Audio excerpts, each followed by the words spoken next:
Nancy Allen with this week's edition of the Tuesday Toolbox. And today we're going to be talking about social media and the importance of having a social media policy. I'm often asked if small business owners need a social media policy, and I always answer absolutely yes. It does not matter if you have 1 employee or 100 employees, it's a good idea to set some guidelines for the use of social media. In this video, I'm going to tell you 5 reasons why you should have a social media policy.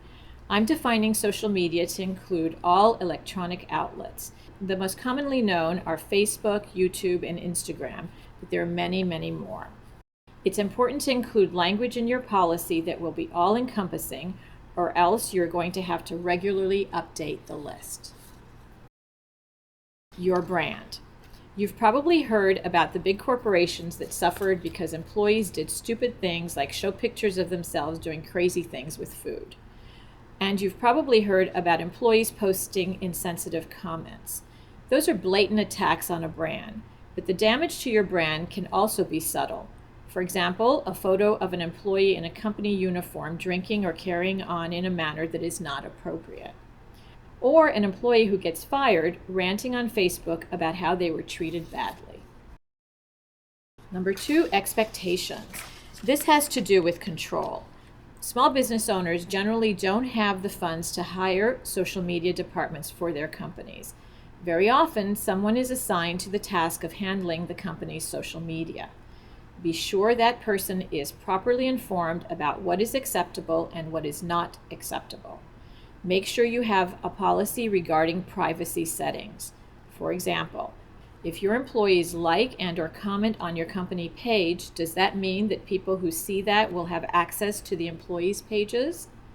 I know someone who had an employee who got into a very heated argument on Facebook about politics, and it was all visible through the company page.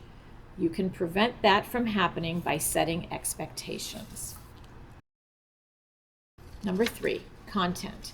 Having a social media policy that provides clear and intentional guidelines is a very good idea.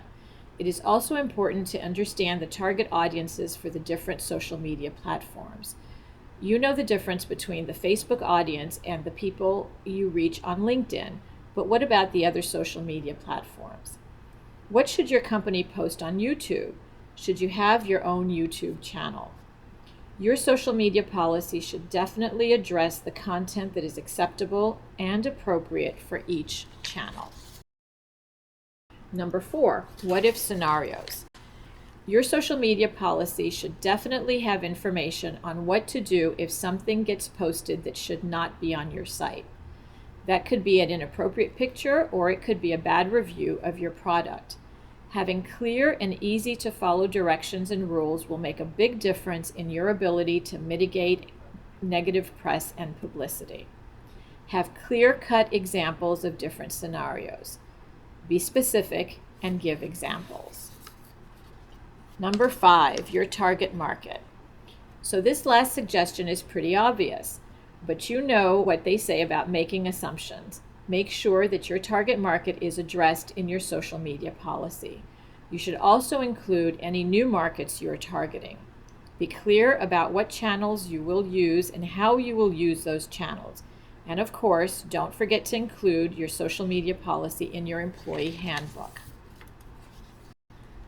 To recap, your social media policy should include information on your brand, expectations, content, what-if scenarios, and your target market.